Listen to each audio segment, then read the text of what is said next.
यह जो सन 2000 में श्री जी गौसदन की स्थापना हुई थी, उस वक्त मैं भारत विकास परिषद का अध्यक्ष था। तो उस वक्त यह सोचा गया था कि एक नोएडा में गौशाला होनी चाहिए। तो भारत विकास परिषद और सनातन धर्म मंदिर सेक्टर 19 दोनों ने मिलके ये तय करके श्री जी गौसदन नाम की संस्था का जन्म किया और उसके बाद यह गौशाला की स्थापना हुई।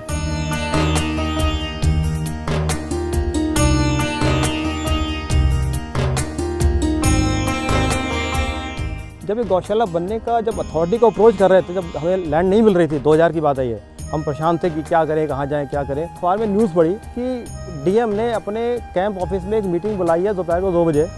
और किस लिए बुलाई है? सब नोएडा में ट्रैफिक की प्रॉब्लम हो गई है, ट्रैफिक में एक्सीडेंट होते हैं, रास्ते में चौराहों पे गाय बैठी रहती है, उसकी निजात कैसे मिले, उसके लिए एक बैठक बुलाई है। हमने कहा यार ये तो हमारे मतलब की चीज़ है, हमें वहाँ जाना चाहिए। हमने अपने कुछ लोगों के साथ हम वहाँ पर गए। मैंने कहा हम तुमसे क्या मांग रहे हैं? ज़मीन, क्योंकि ज़मीन हम क्रिएट नहीं कर सकते, हमें सिर्फ ज़मीन चाहिए। गौशाला का जो भी खर्चा है वो हम बियर करेंगे। ये बात डीएम को कहीं ना कहीं क्लिक कर गई। उसने उसी दिन शाम को एक लेटर नोएडा अथॉरिटी के चेयरमैन को लिखा। उस लेटर में लिखा नोएडा में गौशाला की स्थापना की सख्त आवश्यकता है। और इंटरेस्टिंगली उन्होंने उस लेटर में एक बात और लिखी, और मेरी समझ से भारत विकास परिषद इस हेतु एक सक्षम संस्था है। ये बहुत बड़ी बात थी। तो अल्टीमेटली इस तरीके से ये मिशन की स्टार्ट हुआ और ये गौशाला बनी।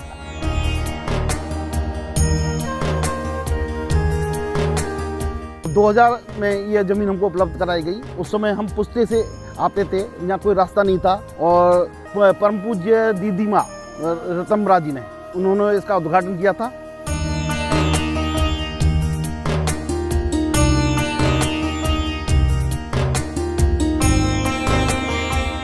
जो सूर्य केतु जो नाड़ी है, जो सूर्य की जो किरणें हैं, जिसको एब्जॉर्ब करने की गाय में शक्ति है और अपने दूध के अंदर उस शक्ति को ट्रांसफॉर्म करके पहुंचाने की उसमें शक्ति है। तो गाय का दूध जो है वो बहुत पौष्टिक माना जाता है। यहाँ ज़्यादातर देसी गाय होती है जो क्रॉस हुई होती है दूसरी गायों से। जैसे जो देसी गायों में हरियाणा है, साहिवाल है, गिर है, इस तरह की जो गाय है वो उनके साथ जो क्रॉस होती हैं, हॉस्टन फ्रीजियन, जर्सी वगैरह, ये उस तरह की गाय यहाँ पे आती हैं।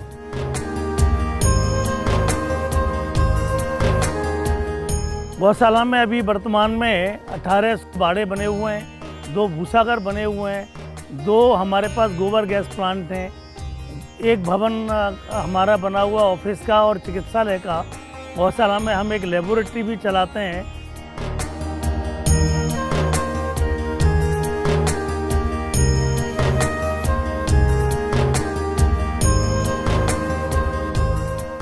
जितना नोएडा का एरिया है, सारी जगह से स्ट्रे कैटल जो लावारिस जानवर हैं या जिनको चोट लग जाती है या एक्सीडेंटल केसेस होते हैं, उनको यहाँ से नोएडा अथॉरिटी की गाड़ियाँ लेके यहाँ आती हैं और यहाँ पे दाखिल करा देती हैं। जब जानवर आता है सबसे पहले हम लोग को पेट के कीड़ों की दवाई देते हैं, मुँह खुर की बीमारी की इंजेक्शन लगाए जाते हैं, ब्रूसेलोसिस के इंजेक्शन लगाए जाते हैं, सारे टेस्ट करते हैं, जैसे कंप्लीट ब्लड काउंट है, लिवर फंक्शन टेस्ट है, किडनी फंक्शन टेस्ट है, इस तरह के सारे टेस्ट यहाँ करते हैं।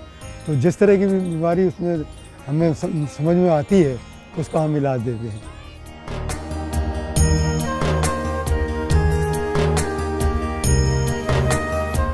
श्री जी गौसदन में हमारा सबसे बड़ा फोकस जो है दूध की क्वालिटी पर रहता है, और दूध की क्वालिटी के लिए हम लोग बहुत रैंडमली इसको लैक्टोमीटर से चेक करते रहते हैं। और दूध में कहीं गौ सेवक कुछ दूध को ऊपर नीचे ना कर ले, या दूध समय से टाइम से निकल रहा है नहीं निकल रहा है, उसको चिलर प्लांट में डायरेक्टली जा रहा है नहीं जा रहा है, इन सब पर ध्यान रखते हैं।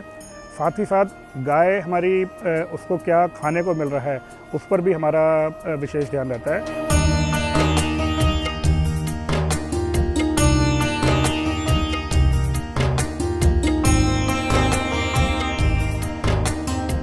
मेरे पास जो वर्तमान में जो पदभार है वो प्रचार प्रसार का है। विभिन्न इलेक्ट्रॉनिक मीडिया और प्रिंट मीडिया के माध्यम से हम जो भी गौशाला की जो भी प्रकल्प यहाँ चलते हैं, जैसे गौग्रास योजना, काऊ अडॉप्शन योजना और आपका हरे चारे की योजना, तो और इसके अलावा हवन का एक प्रोग्राम होता है हर महीने, जिसमें हम अधिक से अधिक लोगों को उससे जोड़ते हैं, जिससे कि गायों के बारे में हम लोगों को बता सकें और जोड़ सकें इस परिवार से।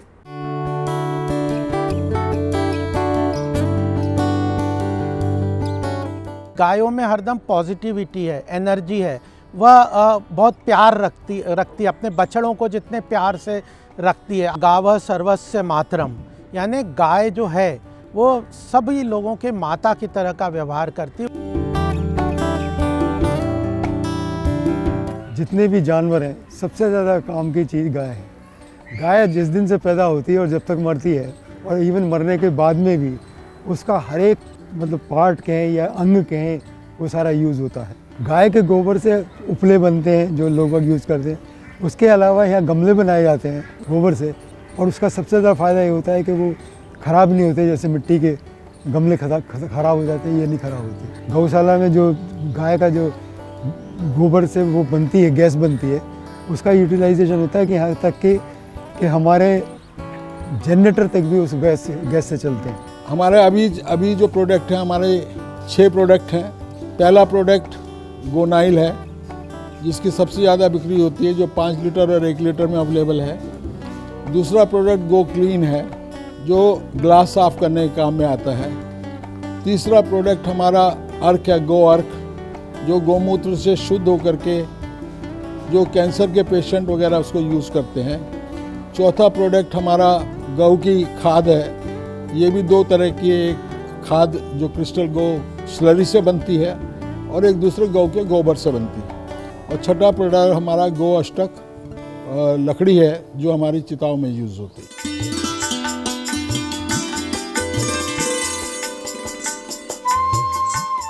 हमारी अर्थव्यवस्था में आज भी इसका एक बहुत बड़ा योगदान है, जो हमें पौष्टिक दूध मिलता है, जो हमें और उसके द्रव्य मिलते हैं गोवंश से। हमारा ये मिशन है कि एटलीस्ट नोएडा में हर एक परिवार में हमारे गौशाला से जो शुद्ध देसी गाय का दूध जा सके, ये हमारा मिशन है। 60 अच्छी नस्ल की गाय हम इस गौशाला में ला रहे हैं, जिससे हम इसकी दूध की पूर्ति कर सकते हैं और गौशाला को स्वावलंबन की तरफ ले जाएं।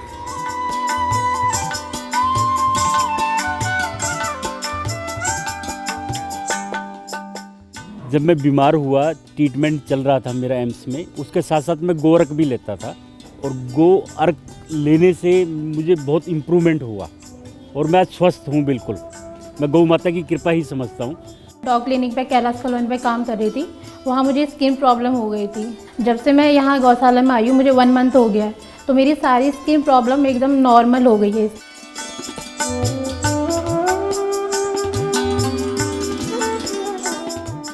एक एक पशु, एक एक गौवंश हमारा आइडेंटिफाइड है, और ये गौ अंगीकरण जब हम कराते हैं तो यही आइडेंटिफिकेशन नंबर परिवार को देते हैं। वो परिवार जब भी उससे मिलने आता है तो गौशाला के कर्मचारी को बताता है कि हमारी गाय का ये नंबर है, हम वो गाय खोज के उसको मिलवा देते हैं। गौशाला की मेंटेनेंस में मेरा साफ़ सफाई और इस पर विशेष ध्यान रहता है कि किस तरीके से गायों को अच्छी सुविधाएं मिलें।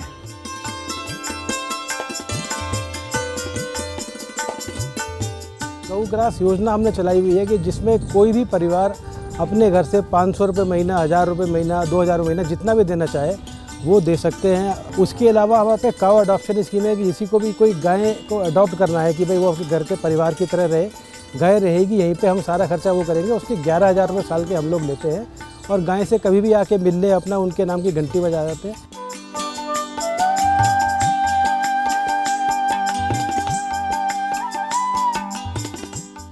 कृष्ण जी नंगे पैर, छोटे छोटे पैरों से गाय माता के पीछे पीछे घूमते थे। कोई तो विशेष गुण हैं, कोई तत्व हैं उसमें गौ माता में, जो हमारे आराध्य देव, हमारे भगवान, उनके पीछे नंगे पैर, लकुटिया, थोड़ी सी डंडी लेकर पीछे पीछे भगते थे, नंगे पैर चराते हुए उनको। अगर गाय की हम सेवा करेंगे तो मातृ सेवा होगी, और मातृ सेवा है तो वो देश सेवा है। हमारे मन में भी भाव है कि हम गौशाला की सेवा करें, और पिछले 10 वर्षों से लगभग जो ये मासिक हवन है उसको हम यहाँ पर करवा रहे हैं। और जैसा कि मैंने बताया, हवन का उद्देश्य धर्म तंत्र के माध्यम से जनमानस का परिष्कार और गौ माता की सेवा। गौ माता की सेवा, एक बार हाथ आप फेर दें गौ माता पे तो समझ लिए सारी पॉजिटिव एनर्जी उनकी आ जाए। मैं श्री गौशाला में कई साल से आ रही हूँ, लेकिन जब इधर आते हैं, इनको खिलाते हैं तो एक पॉजिटिव वाइब्स हो जाती हैं, थोड़ा रिलैक्स हो जाता है दिमाग। श्री गौ सदन के लोग जो हैं वो हमारी बहुत मदद करते हैं, और ये बहुत नीट एंड क्लीन है, सब कुछ सिस्टमैटिक है। योजना है कि हम इस गौशाला को एक आदर्श गौशाला बनाएं, एनसीआर में इस गौशाला का नाम हो, लोग दूर दूर से देखने आए कि भाई नोएडा में एक गौशाला है। गाय की सेवा करो, गाय आपको बड़ा आशीर्वाद देती है, सब कष्टों से आपको दूर करती है।